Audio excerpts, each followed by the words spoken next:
face of it, Simon, it sounds all right, doesn't it?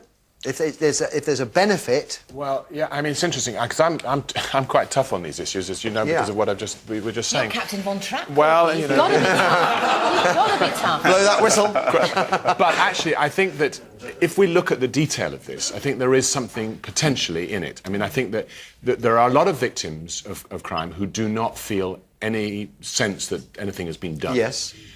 So the possibility... Not an absolute fact, but the possibility for some that by having an apology would actually go some way to actually alleviating their own particular stress about it. But if we're talking about young offenders under 17 who've never done anything before and excluding certain very major acts, it goes back actually to sort of the days in the 50s when your local bobby would catch you, take you by the scruff of your neck, take you round to Dad and say, just tell your dad what you just did.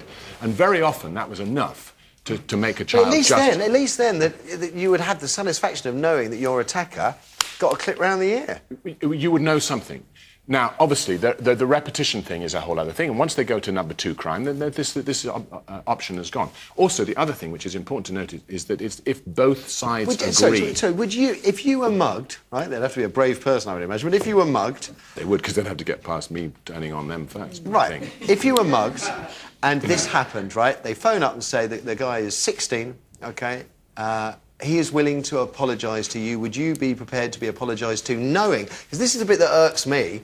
Oh, yeah, fine, I think the apology is useful. But it would also be nice... I mean, a caution isn't worth much. No. I mean, at least... But it would be something on file.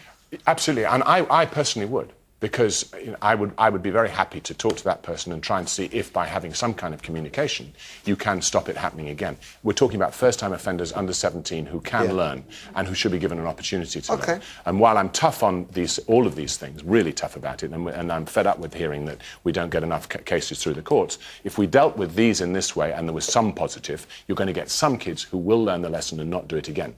If they go on, you're going to have to hammer them in another way, and you go into all the other bits and pieces that follow.